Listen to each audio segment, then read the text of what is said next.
I took the night overtime because the invoices were stacking up. Swedish Medical Center bills every 2 weeks for my mom's memory care. Lisa Ortega, room 214, extended stay residential unit. The January statement came to $3,900, and I'd already pushed February back twice. They were polite about it. That made it worse, probably.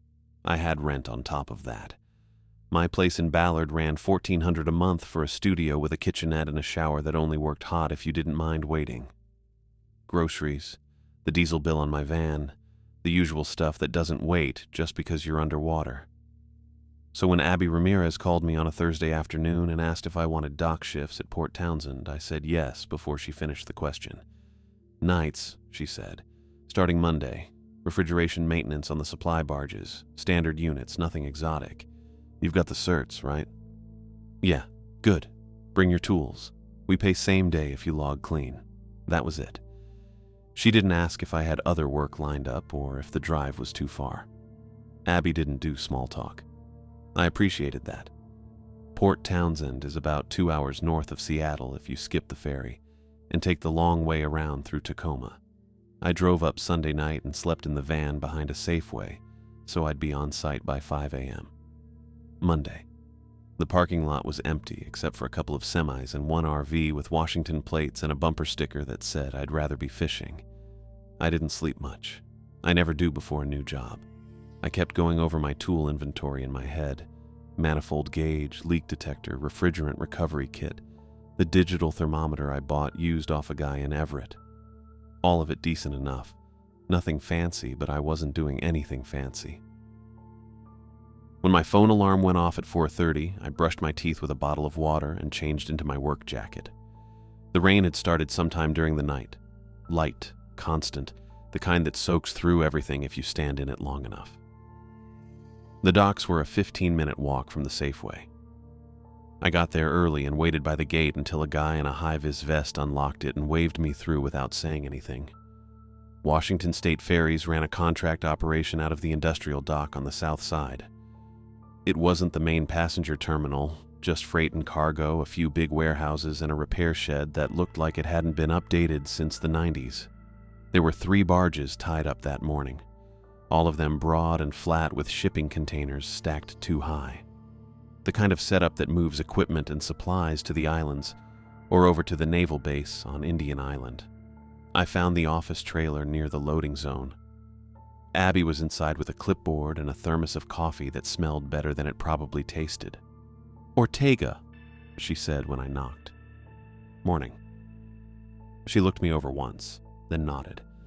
"You'll be working solo most nights. Refrigeration skids are prepped dockside before loading. Your job is to check seals, log pressures and temps, make sure nothing's leaking or shorting. If a unit goes down, you call it in before you touch it. Got it?" "Got it." "Work orders come daily. I'll leave them in the tool cage. You sign off when you're done and drop the sheet in the lockbox by 6 a.m. Questions?" I didn't have any. She handed me a laminated ID badge on a lanyard. My name was printed under the Washington State Ferries logo, along with a photo I didn't remember taking, probably pulled from my contractor file. "Wear that, the whole shift," she said. "Don't lose it." "Okay." "Good. Cage is around back. Code's 3372. Lock it when you're done." That was it. She went back to her clipboard, and I walked out into the rain. The tool cage was a chain-link enclosure behind the repair shed, maybe 10 feet by 10, with a padlock and a roll-down door that rattled when I lifted it. Inside were a couple of workbenches, a pegboard with spare parts, and a plastic bin labeled "Work Orders, Current." I grabbed the top sheet. It was simple, standard stuff. A carrier refrigeration skid on barge 4, unit number stamped on the corner. Instructions to verify operational status and log readings every 2 hours. No special notes. I got to work. The skid was a basic commercial unit, the kind you see on the back of delivery trucks or in freight depots. A compressor, a condenser coil, an evaporator fan, all mounted on a steel frame with wheels so you could move it with a pallet jack. This one was running when I got to it, humming steady. No weird rattles or hisses. I checked the seals first. Clean. No cracks. No frost buildup. The refrigerant lines were solid, and the condenser coil didn't have any obvious damage. I clipped my gauge to the service port and watched the needle settle. Pressure looked good. Temperature read 38 degrees inside the container. It was cooling. Right where it should be. I logged everything on the work order, signed it, and moved to the next one. That was the routine. 2 weeks of it, 5 nights a week, 10-hour shifts. Abby left the orders in the cage every evening before I clocked in. I'd grab them, check the skids, log the data, and drop the sheets in the lockbox before dawn. Then I'd drive back to Seattle, sleep 4 or 5 hours, and do it again. The work was easy. Repetitive, mostly. I didn't mind that. I liked jobs where I knew what I was doing and didn't have to talk to anyone. Abby barely checked in. I saw her maybe twice in those 2 weeks, and both times she just asked if I had any issues. I didn't, so she left me alone. I figured that's why she gave me the work. I was quiet. I showed up on time. I didn't ask questions about where the freight was going or what was in the containers. That wasn't my job, and I didn't care. The paycheck cleared same day like she'd promised, $1,200 for the first week. I sent most of it to Swedish Medical and kept enough for gas and food. It wasn't enough to catch up, but it kept me from falling further behind. That counted for something. The skids were all the same during those first 2 weeks. Carrier units, standard configuration, regular freight. I got used to the sound of them, the low hum of the compressor, the click of the thermostat cycling on and off. I could tell when a unit was running clean just by standing next to it for a few seconds. I went home soaked most mornings. The rain didn't stop, and the wind off the water cut through my jacket no matter how many layers I wore underneath. I'd peel everything off in my apartment, hang it over the shower rod, and crash on my bed still smelling like diesel and seawater. I didn't learn where anything was going. That wasn't part of the job. The barges came in, I checked the skids. The barges left. Sometimes they'd be gone by the time I finished my shift. Sometimes they'd still be there the next night with new containers stacked on top. I didn't track it. Then the pattern broke. It was a Wednesday, middle of my 3rd week. I showed up at the tool cage, same as always, punched in the code, and pulled the door up. Someone was standing inside. I stopped, didn't say anything. Just stood there with my hand still on the door. The guy was maybe 5'9", wiry, wearing a naval-based security uniform with a radio clipped to his belt. Short black hair, narrow face, dark eyes that didn't quite meet mine. His hands were shaking a little. Not a lot, but enough that I noticed. "Ortega?" he said. "Yeah. Scott Weber, base security." He didn't offer his hand. Just held up a laminated ID badge, flashed it and tucked it back into his jacket. "I need to see your work order before you start tonight." I looked past him. The bin was still there on the bench, same as always. "It's in the bin," I said. "I know. I'll hand it to you." He reached into the bin and pulled out a single sheet of paper, not the usual print. This one had no logo at the top, no Washington State Ferries header, just a tracking number in the corner, something like NB047J, and a line of text underneath. "Maintain refrigeration unit. Do not power down. Log temps every 2 hours." That was it. No barge number, no container ID, no supervisor signature. Scott held it out, and I took it. "This stays with you the whole shift," he said. "When you're done, you give it back to me. Don't leave it in the lockbox. Don't make copies. Understood?" "Okay." His jaw tightened. He looked like he wanted to say something else, but didn't. Just nodded once and stepped past me out of the cage. I watched him walk back toward the main dock, his boots scraping on the wet pavement. He kept his head down, shoulders tight, like he was cold or didn't want to be seen. I looked at the work order again. No logo. Just tracking numbers. and an instruction to keep the unit running non-stop. Weird, but not impossible. I folded the paper and slipped it into my jacket pocket. Then I grabbed my tools and got to work. Scott showed up again on Tuesday. Rainy, the kind that doesn't quit, just keeps coming down in sheets across the parking lot and the dock. I'd been running the same routine for 4 nights since he handed me that first weird work order, checking the regular skids, logging tomp, dropping the sheets in the lockbox before dawn. Normal work. Nothing strange. Then Scott walked into the tool cage while I was pulling my manifold gauge off the pegboard. Same uniform, same radio clipped to his belt, same shaking hands. He didn't say anything at first. Just stood there near the plastic bin, rain dripping off his jacket onto the concrete floor. I waited. Figured he'd give me another odd work order or tell me to skip a barge. Instead, he pulled a laminated card from his breast pocket and held it out. "Tonight's different," he said. His voice was tight. "Barge leaves at 9:10. Sharp. No matter what." I took the card.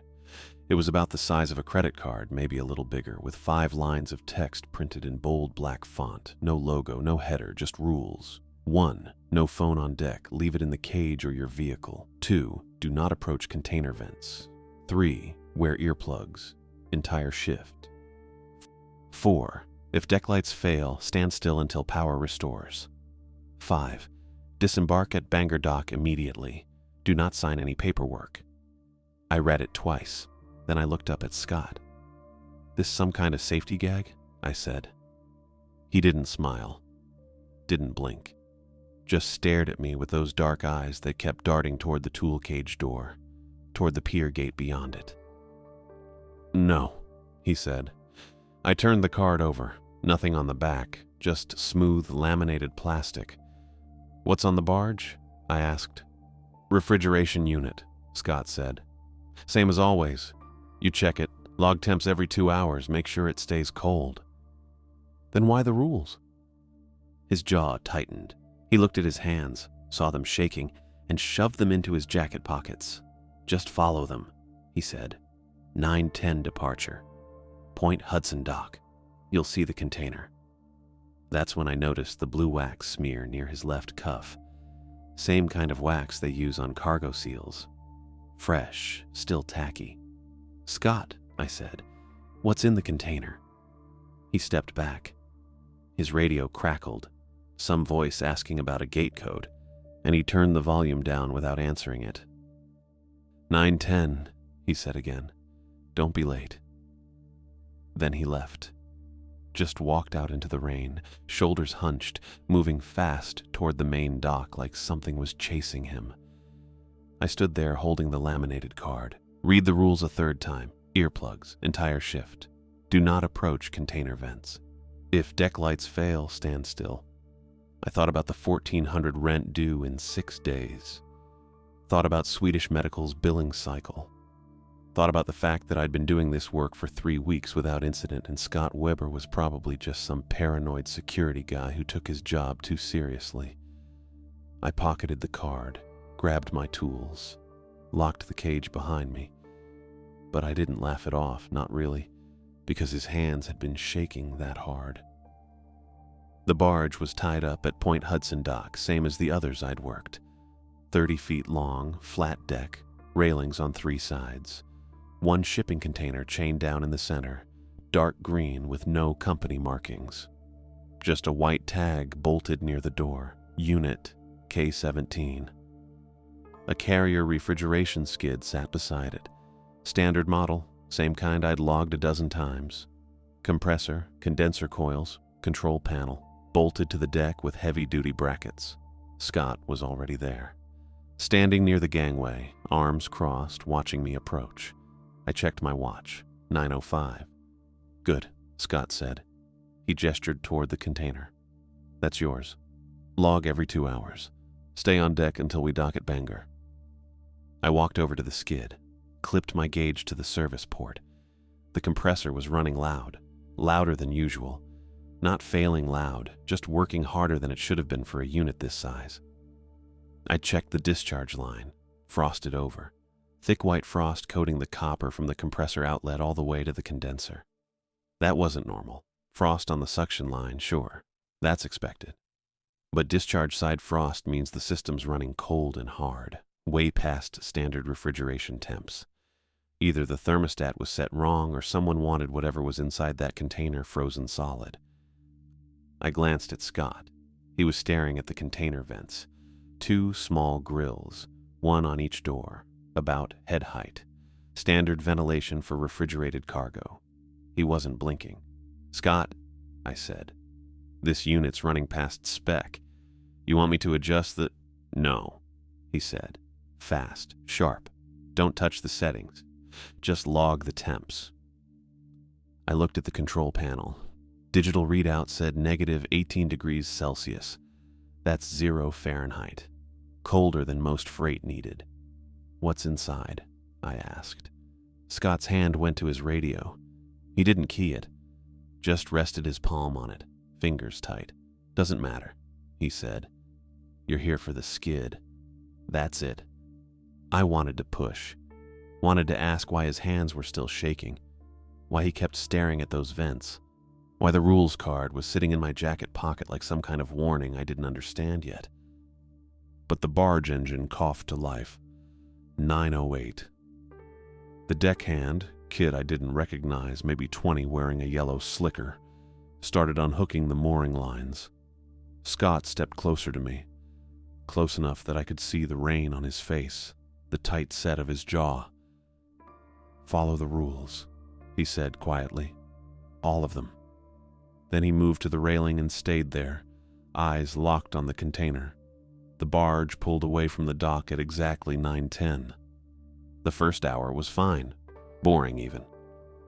I sat on an equipment crate near the skid, earplugs in, logging temps every 20 minutes just to have something to do. The compressor kept that same loud hum, steady and aggressive. Discharge line stayed frosted. Container sat there, chained and silent. Scott didn't move, didn't sit, just stood at the railing, hands in his pockets, staring at the vents. I thought about asking him if he wanted coffee from the wheelhouse, thought about saying something to break the tension, but the earplugs muffled everything, and honestly, I didn't want to know what he was listening for. Around 10:15, I logged another temp. Still negative 18, still running hard. I pulled one earplug out to check the compressor sound. Same steady hum. No grinding, no stuttering. Healthy, just cold. That's when the deck lights cut out, all of them. Overhead floods, railing strips, wheelhouse glow. Everything went black in one hard snap. The intercom crackled. Someone in the wheelhouse swearing, another voice yelling about breakers. I stood up, instinct. My hand went to my flashlight. Then I remembered the card. 4. If deck lights fail, stand still until power restores. I froze. Scott was already looking at me. I could barely see him in the dark, just his silhouette against the faint glow of the shoreline a quarter-mile off. He raised one hand, palm out. The signal was clear. Don't move. I stayed still, tools at my feet, earplugs in one hand, heart starting to kick a little faster because this wasn't normal, and Scott's hand wasn't shaking anymore. It was locked rigid, holding that signal like his life depended on it. The compressor kept humming, loud in the dark. And somewhere, faint under that hum, I thought I heard something else. Something from inside the container. Movement. Maybe. Or metal shifting. Or nothing at all. I didn't move. Scott didn't move. The wheelhouse crew kept fumbling with the breakers, voices tight and frustrated over the intercom. And the deck stayed dark. I stayed put. That was the rule. Rule 4. If deck lights fail, stand still until power restores. I didn't have the card out, but I'd read it enough times that the words were stuck in my head pretty solid. The darkness was complete. Not the kind where your eyes adjust after a minute and you start making out shapes. This was the kind where the only reference points were sounds and the faint glow from shore about a quarter-mile off, barely enough to show the railing edge. The compressor kept humming, loud and steady. Same aggressive pitch it had been running all night. I figured I should count. Give myself something to track instead of just standing there like an idiot with my hands frozen and my pulse doing double time in my throat. 1, 2, 3. I kept my breathing shallow. The earplugs were still in my left hand, the one I'd pulled out to check the compressor sound before everything went dark. My right hand was empty. Tools were somewhere near my feet. I didn't move to find them. Scott was out there somewhere. I couldn't see him, but I knew he was still holding that signal, palm out, telling me to stay frozen. His hand had been steady when the lights cut, not shaking. That bugged me more than the shaking had. 15, 16, 17. The wheelhouse crew was still working the problem. I could hear them over the intercom, voices tight and pissed off, talking about breakers and backup circuits. Someone said something about the generator, but the words got swallowed by static. 23, 24. Then I heard it. Footsteps, not boots, not the heavy thud of work shoes on steel deck. These were bare feet, soft, deliberate, moving across the deck from somewhere near the railing toward the container. I stopped counting. The steps weren't hurried. They moved at an even pace, careful like someone who knew exactly where they were going in the dark. No stumbling, no hesitation. They stopped, right at the container, maybe 3 feet from where I was standing, just on the other side of the skid. I didn't move, didn't turn my head. My hand was still holding the earplug and my fingers were cramping from how tight I was gripping it, but I didn't let go. The compressor kept running, same hum, same pitch. Then I heard the scraping. Something moving along the vent slats. Slow, methodical. It started at the top corner of the left vent and dragged down, paused, moved across, dragged down again. The sound was too controlled to be an animal, too precise. It sounded like fingers, someone checking the edges of the slats, testing them. I started counting again because I didn't know what else to do. 31, 32. The scraping continued. It moved to the second vent now. Same pattern. Top corner, drag down, pause, move across. I could picture it in my head even though I couldn't see anything. Fingers running along each slat, checking the spacing, feeling the metal. My chest was tight. I wanted to look. Wanted to turn my head just enough to see who was standing there. But the rule said stand still, and Scott's hand had been locked rigid with that palm-out signal, and I figured breaking the rule right now was probably the worst idea I'd had in a long time. 48, 49, 50. The scraping stopped. The footsteps started again. Same soft, barefoot sound, moving away from the container, back toward the railing, even pace. No rush, then nothing.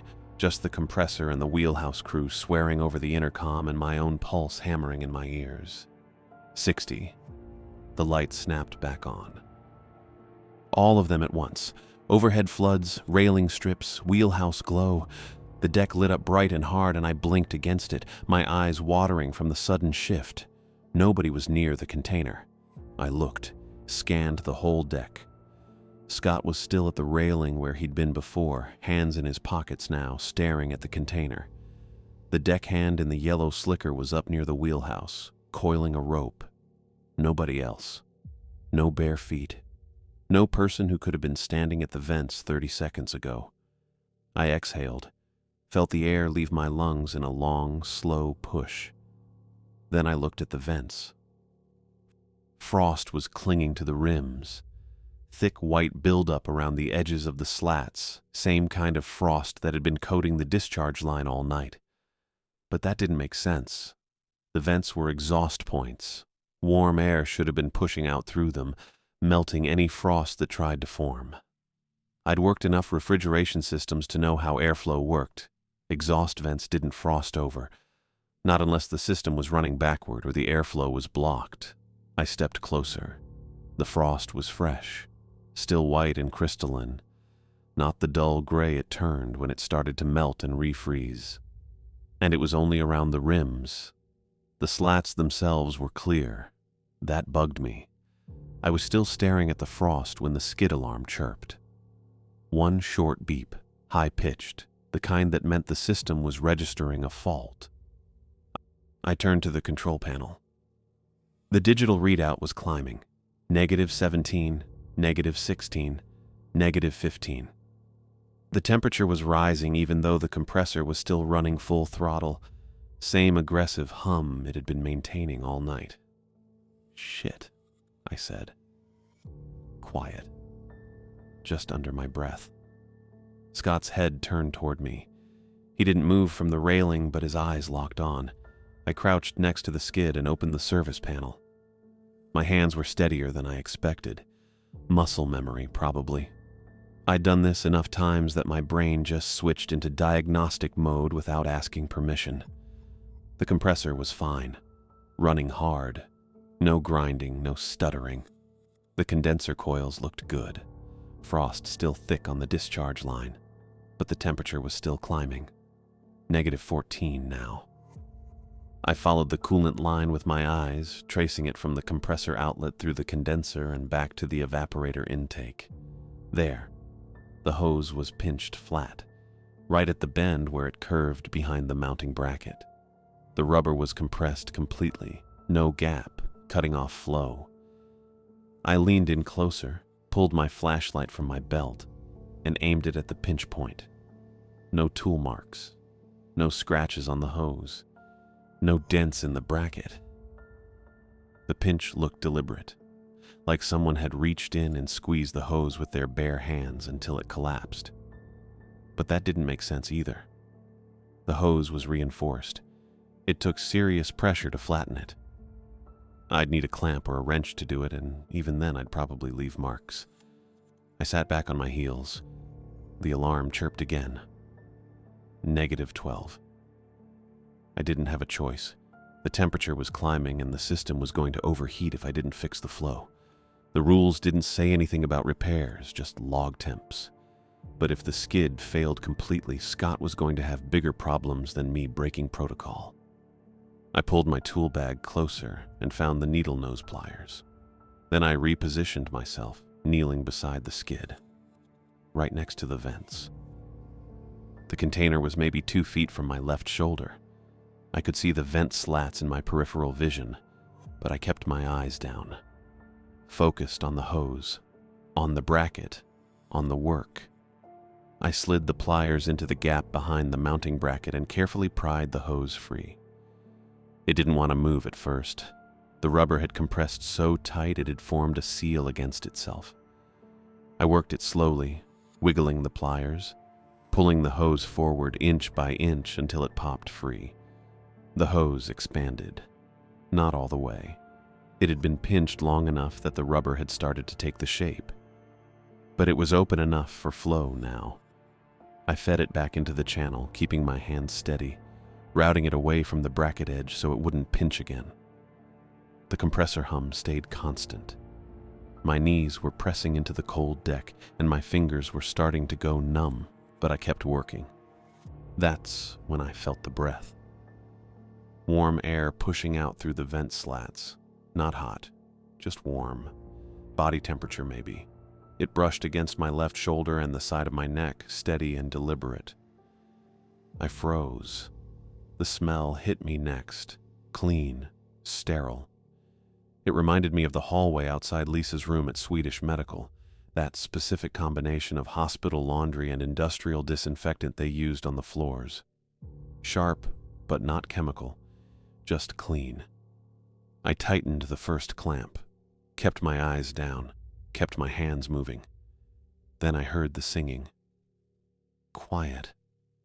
Barely louder than the compressor hum, but close, right on the other side of the steel. It wasn't words, just a melody, soft and even, like a lullaby or a hymn, the kind of thing you'd hum to yourself without thinking. The sound came through the vents, through the metal, vibrating in the deck under my knees. My body wanted to lean toward it. I felt the pull. physical, like the sound had weight and it was tugging at something in my chest, pulling me left, toward the vents, toward the container. I tightened the second clamp. My hands were shaking now, just a little, enough that the pliers slipped and I had to reset my grip. The singing continued, same melody, same soft, close tone. The warm breath kept pushing through the slats, brushing my shoulder, my neck, carrying that clean hospital smell. I finished tightening the clamp and sat back. I needed the singing to stop. Not completely, I knew that wasn't happening, but enough that I could think without feeling like my chest was being pulled apart. The earplugs were still in my left hand, one of them anyway. I'd pulled it out earlier to check the compressor sound, and then the lights went out, and I never got around to putting it back in. I shoved both plugs in deep, twisting them the way you're supposed to so they seal properly. The singing dropped to a muffled pulse, still there, still vibrating through the deck and into my ribs, but quieter, manageable. My throat kept tightening anyway, trying to match the tune even though I couldn't hear it clearly anymore. That part bothered me. I don't sing. Never have. But my body was trying to do it anyway, pulling the melody out of me without permission. I swallowed hard and focused on the skid, tools in my hands. Hose rerouted, clamps tight. The repair was done, but I hadn't restarted the unit yet. The compressor was still running, hadn't stopped, but the temperature was climbing because the coolant wasn't flowing right. -12 on the readout now, maybe -11. The alarm chirped again, short and high. I hit the restart sequence on the control panel. The compressor kicked into a higher load with a deeper hum that I felt more than heard through the earplugs. The discharge line started frosting over again, almost immediately, thick white spreading from the outlet toward the condenser. Good. That meant flow was back. I clipped my gauge to the service port and watched the needle settle. Pressure looked normal. Temperature started dropping. -12, -13, -14. I stood up and turned toward Scott. He was still at the railing, hands in his pockets, staring at the container. I walked over, took one earplug out so I could talk. "Hose was sabotaged," I said. Scott didn't look at me. His eyes stayed locked on the vents. "Pinched flat," I continued. "No tool marks, no scratches. Someone crushed it by hand, which shouldn't be possible with reinforced rubber." Scott's jaw tightened. He finally glanced at me, then back at the container. "Fixed?" he asked. "Yeah. Running cold again." He nodded once. His hand moved to his radio but didn't key it, just rested there. Then he turned toward me fully and pulled out the laminated card from his breast pocket. He tapped it twice with his index finger, pointing at Rule 5. "Disembark at Bangor immediately. Do not sign paperwork. We have to reach the base before sunrise," Scott said quietly. His voice was tight, controlled. "Daylight makes it stronger." I stared at him. "Makes what stronger?" He didn't answer, just looked at the container, then the wheelhouse, then back at me.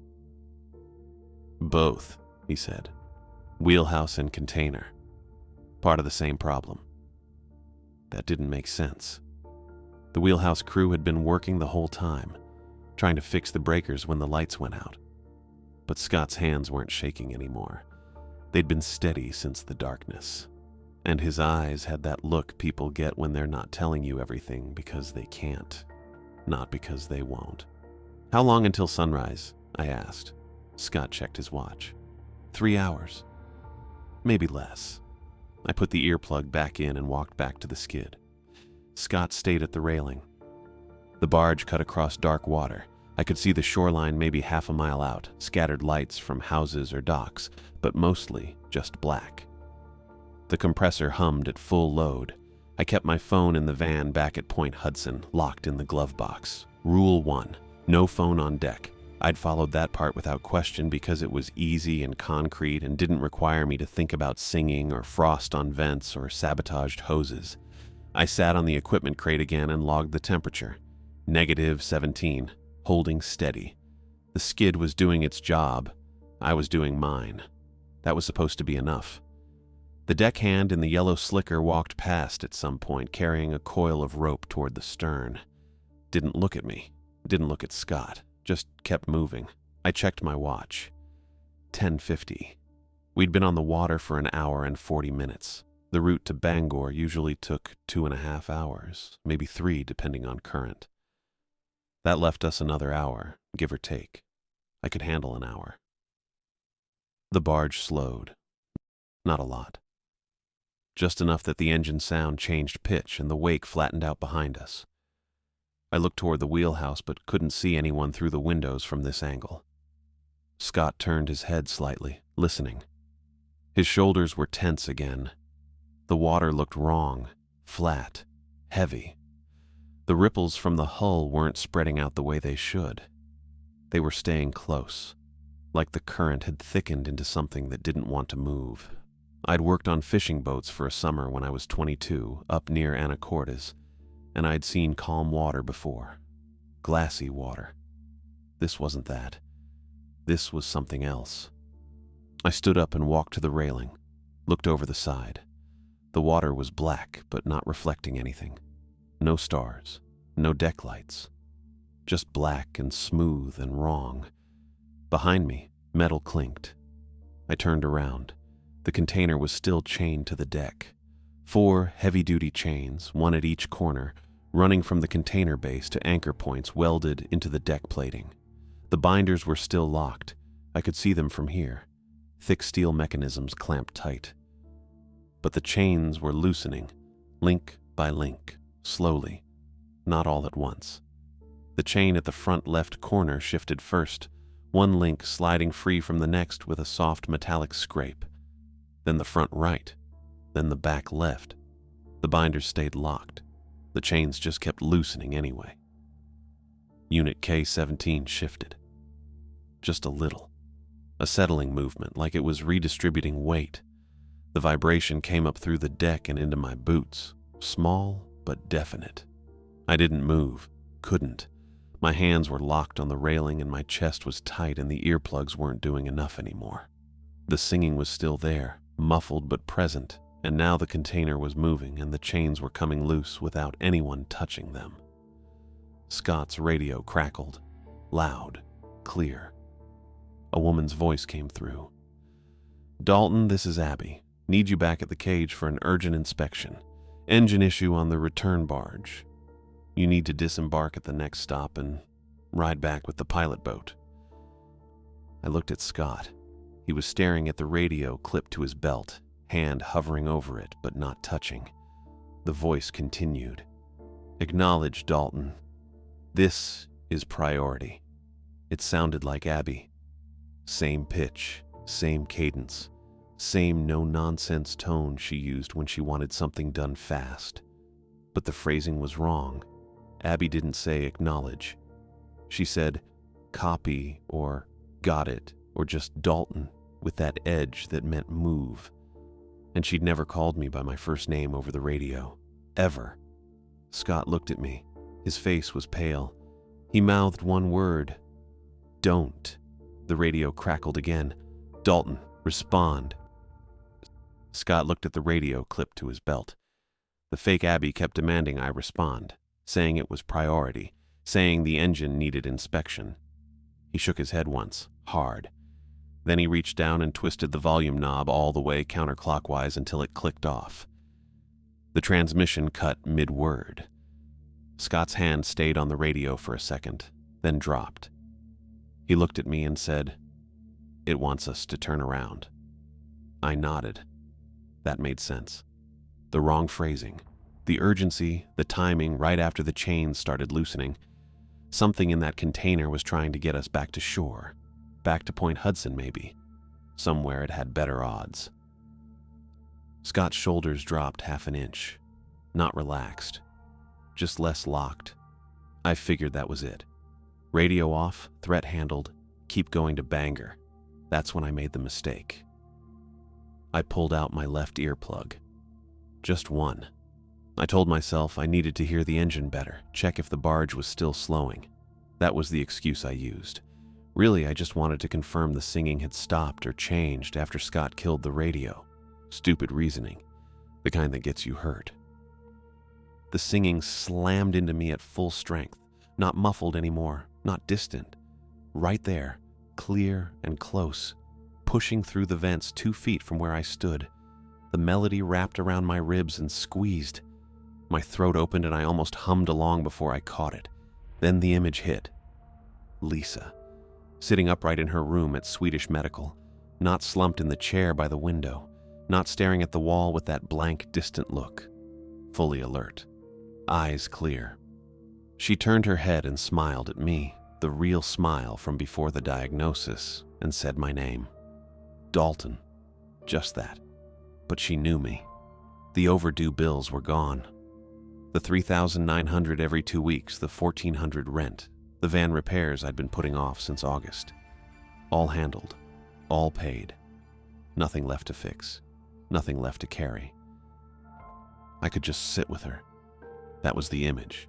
Me in the chair, her across from me, talking about something small. The weather maybe. Didn't matter. She was there.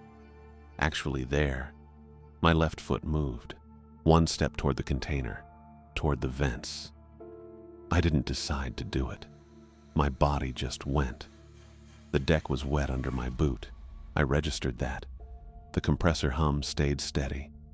The singing pulled harder, a physical tug in my chest like a rope tied around my sternum, yanking me forward. I caught myself mid-step, locked my knee. My hands were shaking. Scott hit me from the side, not a tackle. A hard grab, both hands on my shoulders, spinning me around and shoving me back against the railing. The metal bar caught me between the shoulder blades and I sucked in air. Scott's face was 2 inches from mine, pale, eyes wide. He didn't say anything, just reached up and jammed the earplug back into my left ear with his thumb. I felt the red fabric pouch in my jacket pocket tear. The spare set of plugs I'd been carrying since Monday spilled out onto the deck. 2 orange foam cylinders rolled toward the container and stopped near the skid's front wheel.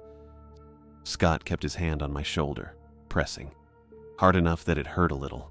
I pushed both earplugs deeper with my palms, twisting them to seal. The singing muffled again, faint pulse through the deck. My chest still felt tight, but the pull eased. Scott let go. He bent down and scooped up the spare plugs, shoved them in his own pocket without looking at them. I stayed against the railing. My legs felt shaky. Not weak exactly, just not trustworthy. The image of Lisa was already fading. I knew it wasn't real. I knew that.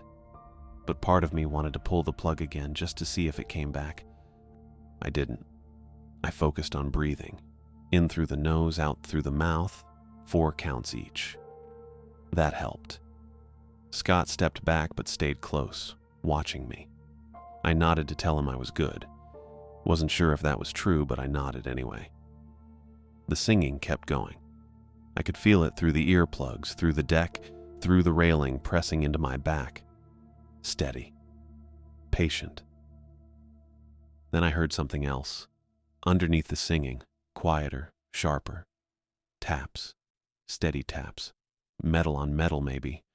Regular rhythm. 3 short, 3 long, 3 short. I froze. I knew that pattern. My dad taught me Morse code when I was maybe 8 or 9. He'd been in the Navy for 6 years before I was born. Worked comms on a destroyer, and he had this thing about teaching me stuff he thought was practical. Knots, Morse, how to read a compass without GPS. Most of it I forgot, but SOS stuck. 3 short, 3 long, 3 short. I counted the taps to make sure, listened through 2 full cycles. Same pattern, no variation. SOS, SOS, SOS, coming from inside unit K-17. I turned my head and stared at the container. The vents were dark, no movement. The chains had stopped loosening, but they hung slack now, binders still locked, links separated by an inch or 2 at each corner. The taps continued, precise, deliberate. My brain tried to process that. The singing was a lure. I knew that now. It pulled people toward the vents with images of whatever they wanted most. Clear and specific and wrong. But the tapping was different. SOS meant distress. It meant help. It meant someone, something, inside that container was signaling, which didn't make sense. If the thing in there wanted us close, why call for help? If it was trapped, why try to lure us? The two didn't line up. Unless there were two things in there, or unless whatever it was could do both, lure and signal, trap and ask for rescue, or unless I was hearing exactly what it wanted me to hear. Another trick, another pull. I didn't know. Scott was watching me. I pointed at my ear, then at the container, tapped my finger 3 times fast, 3 times slow, 3 times fast against my thigh. He saw it. His jaw tightened. He nodded once, but didn't say anything. The taps kept going. SOS, SOS, SOS. I stayed at the railing and didn't move closer. The barge engine kicked up again. The pitch changed, deeper and steadier, and I felt us accelerate. The wake spread wider. The water still looked wrong, flat and black and heavy, but we were moving faster now. Scott checked his watch. He didn't tell me the time, but his shoulders dropped another inch. I figured we were close. The fog rolled in maybe 10 minutes later. Thick gray-white fog that came in fast from the north, swallowing the shoreline lights first, then the railing, then the wheelhouse glow. Within 2 minutes, I couldn't see past the skid. The container disappeared into the gray. I could still hear the compressor, still hear the taps under the singing, but I couldn't see Unit K-17 anymore. The fog smelled like salt and diesel and something else. Something chemical. Not quite bleach. Sharper. Scott moved closer to me. Not touching. Just near enough that I could see his outline in the gray. The barge slowed again. Gentle this time. Controlled. The engine dropped to idle and I felt us drifting. A horn sounded. 2 short blasts. Close. Maybe 50 yards out. Scott's radio crackled. He'd turned it back on at some point. A man's voice came through, calm and clipped, saying, "Barge inbound. Confirm cargo status." Scott keyed the radio and said, "Secure. Intake ready?" "Affirmative. Berth 3. Approach south." "Copy." The radio went quiet. The barge bumped something. Soft contact. A dock piling, maybe. The deckhand in the yellow slicker appeared out of the fog near the bow, moving fast with a mooring line in both hands. I heard the line hit the dock, heard it pull tight. The engine cut completely. We were stopped. Scott grabbed my elbow and pulled. Not rough, just firm. He said, "Move. Now." I grabbed my tool bag from the deck near the skid and followed him toward the gangway. The fog was so thick I couldn't see the dock until I was halfway down the ramp. Bangor. Had to be. I'd never been to the naval base, but I recognized the setup. High fences, bright overhead floods cutting through the fog, warehouse structures with roll-up doors. 2 people in Navy uniforms stood at the bottom of the gangway. A woman and a man. Both holding clipboards. Both watching us. Scott didn't stop to talk. He walked straight past them toward a low concrete building, maybe 30 yards from the dock, pulling me along by the elbow. The woman called after him, "Weber, we need the log." Scott said, "Intake first," without turning around. I looked back once. The barge was already unloading. A forklift rolled up the gangway into the fog. I couldn't see the container anymore, but I heard the chains rattling. The taps had stopped, or maybe I just couldn't hear them anymore through the distance and the fog and the earplugs still jammed in my ears. Scott pushed open a metal door and shoved me inside. Bright fluorescent lights, concrete floor, a long hallway with doors on both sides, warm air that smelled like floor cleaner and coffee. 3 more people in uniform stood near a desk at the far end. They turned when we entered. Scott let go of my elbow and said, "He stays here until debrief." One of them nodded. I stood there holding my tool bag, earplugs still in, heart still pounding, trying to figure out what the hell I'd just agreed to. The intake point was concrete and steel under portable floods that cut harsh shadows across the dock. Sierra Holmes stood at the base of the gangway holding a clipboard in both hands, wearing Navy utilities with lieutenant insignia clean and pressed. She was maybe 5'7", blonde hair in a tight bun, green eyes locked on me as I came down the ramp with my tool bag in one hand and Scott half a step ahead pulling me by the elbow. She held out the clipboard. Signature confirms delivery and ends your responsibility for the unit.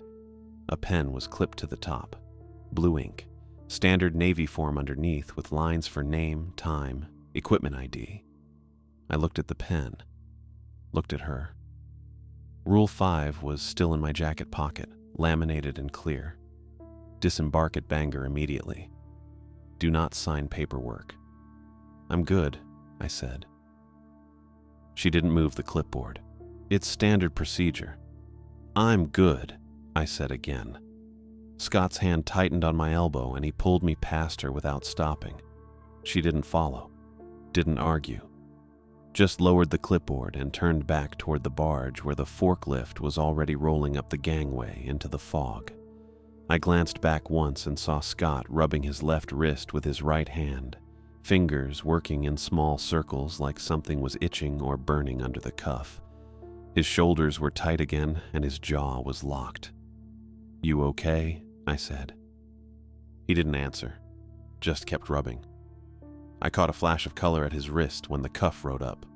Blue, waxy, same texture as the smear I'd seen earlier near his pocket, same color as cargo seal wax, fresh enough to still be tacky. "Scott," I said, "what's on your wrist?" He stopped walking, stopped rubbing, looked at me with eyes that were too wide and too still. "Doesn't matter," he said. "Looks like seal wax." "Doesn't matter," he said again. I opened my mouth to ask when every light on the dock cut out at once. The floods, the gangway strips, the forklift headlights, all of it gone in one hard snap, same as on the barge. I froze, boots locked to the concrete, tool bag in my left hand, earplugs still in both ears, muffling the compressor hum and the singing that was suddenly louder, spilling out of the fog from the direction of the barge. Rule 4. If deck lights fail, stand still until power restores. I stood still, counted. 1, 2, 3. Scott wasn't moving either. I could hear his breathing next to me, fast and shallow. Sierra Holmes didn't stop. I heard her boots on the concrete moving away from the gangway toward the barge. Steady, even, no hesitation. Like she'd been waiting for the dark. The singing got louder. Not just through the earplugs, but through the concrete under my feet, vibrating up into my chest. The melody was the same as before, soft, even, almost a lullaby, but clearer now, closer. I turned my head just enough to see her silhouette against the faint glow of the fog. She was 20 feet away, then 30, walking straight toward Unit K-17. Scott's hand found my shoulder in the dark. His fingers were shaking again.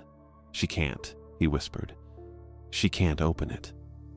I heard metal scraping, latch hardware, the sound of her hands on the container door. "Shit," I said. I dropped the tool bag. Broke stillness. Ran. My boots hit the gangway ramp and I went up fast, using the railing to pull myself forward even though I couldn't see it clearly. The barge deck was slick under my feet and the fog was thick enough to taste. Salt and diesel and that sharp chemical smell like bleach, but worse.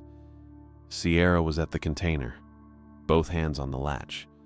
The singing was so loud now that even with earplugs it felt like it was inside my skull, pulling me forward, pulling me toward the vents.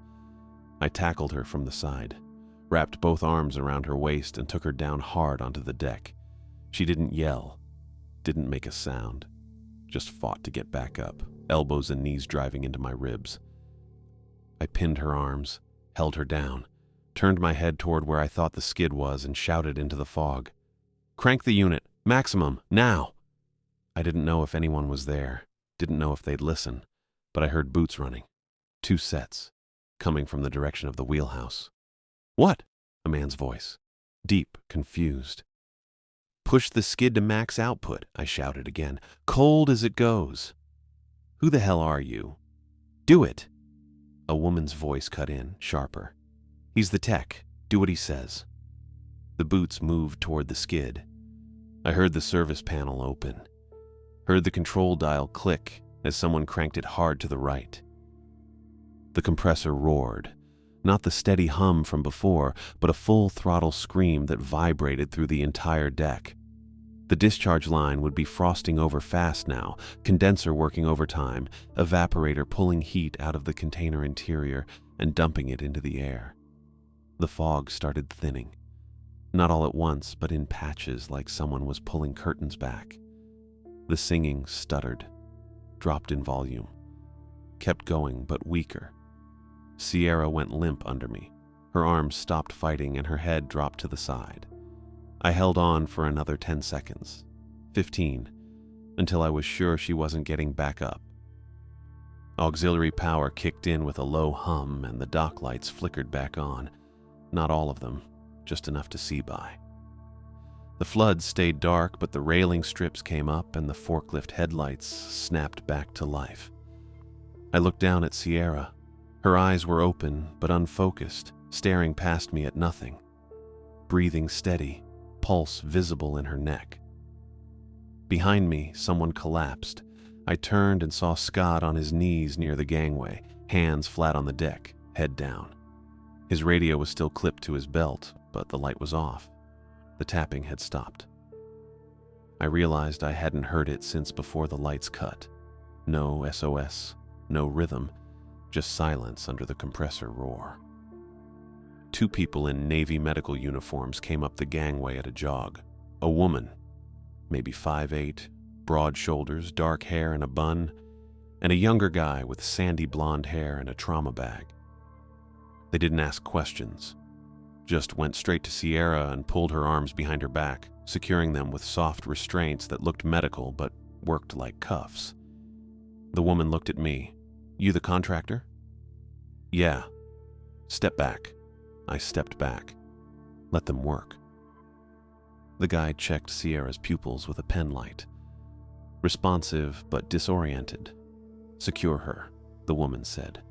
Her name tape read, "Fields." "Clark, get the stretcher." Clark jogged back down the gangway and returned 30 seconds later with a collapsible stretcher. They loaded Sierra onto it, strapped her down, and carried her toward a white vehicle parked 20 yards from the dock. Not an ambulance, no markings. Just a white panel van with tinted windows and a government plate. Fields turned back toward Scott. Him too. Scott didn't resist, didn't say anything. Just let Clark help him to his feet and guide him down the gangway toward the van. I stood there with my tool bag at my feet and earplugs still in, watching them load both of them into the back. The doors closed. The van pulled away into the fog without lights or sirens. A man in plainclothes walked up from the direction of the concrete building. Tall, maybe 6'1", salt and pepper hair cropped close, badge wallet clipped to his belt. He stopped 3 feet away and looked at me with flat brown eyes. "Dalton Ortega? Yeah. Louis Fry, base security, come with me." I pulled out my earplugs and pocketed them, picked up my tool bag, followed him across the dock toward the building Scott had shoved me into earlier. Inside, he led me to a small room with a table, 2 chairs, and a recording device on the wall. He didn't turn it on, just sat down and gestured for me to do the same. "What happened out there?" he said. I told him. Lights cut. Sierra moved toward the container. I stopped her. Crew boosted the skid. Power restored. He listened without interrupting, took notes on a pocket pad. When I finished, he put the pen down. "Scott Weber briefed you on safety protocols?" "Yeah. You followed them?" "Mostly." "This situation will be handled internally," he said. "You'll be released. Don't discuss what you saw tonight with anyone outside this facility." "What about my supervisor?" She'll be informed you completed the run. That's all she needs to know." I looked at him. He looked back, didn't blink. "Am I done?" I said. "You're done." I stood up. He didn't stop me. I walked out of the building, across the parking lot, and found a shuttle van idling near the gate with contractor transport stenciled on the side. The driver didn't ask questions, just drove me back to Point Hudson in silence. 2 days later, I was in Abby's office. She wasn't there. Out on the dock dealing with a fuel spill, radio clipped to her belt. High-vis jacket bright against the gray morning. I had maybe 10 minutes before she came back. I sat down at her computer, opened the browser, searched Coast Guard Investigative Service tip line. Found it. Clicked through. Filled in the form with a fake name and a burner email I'd set up at the library. Attached 2 files. The first was a photo of the laminated rules cards Scott had given me, all 5 rules visible and clear. The second was an audio recording I'd made on my phone. Not during the run. I'd left the phone in the van like the rules said, but after, sitting in the Safeway parking lot at 3 in the morning, tapping out the SOS pattern I'd heard from inside the container. 3 short, 3 long, 3 short. Repeated 5 times. In the message box, I typed, "Navy barge run out of Port Townsend delivering refrigerated cargo to Bangor. Crew exposed to unknown hazard. Security officer and receiving officer incapacitated. Recommend investigation." Addressed it to Jordan Vasquez, CGIS, Seattle Field Office. I hit send, cleared the browser history, closed the window, walked out of the office and back to the tool cage like nothing had happened. The Navy run shut down 48 hours later. Abby called me on a Thursday afternoon, said the contract was suspended pending review, said my services wouldn't be needed until further notice, said she'd let me know if that changed. It didn't change. I lost $1,200 a week, 14 shifts a month, enough to cover Swedish medical and rent and gas with a little left over for food. I canceled a generator repair job in Everett, canceled a walk-in cooler inspection in Tacoma, sat in my studio apartment in Ballard with my phone on the table and my bank account open on the laptop, watching the numbers drop. Rent was due in 6 days. Swedish medical billed every 2 weeks. I had enough for one, but not both. I figured that was it. Figured I'd have to move Lisa to a cheaper facility or default on rent and sleep in the van full-time. Then the deposit hit. Anonymous. No name, no memo line. Just $4,000 that cleared same day and sat in my account like it had always been there. I stared at it for 20 minutes. Called the bank. They confirmed it was real. Confirmed it wasn't fraud. Couldn't tell me who sent it.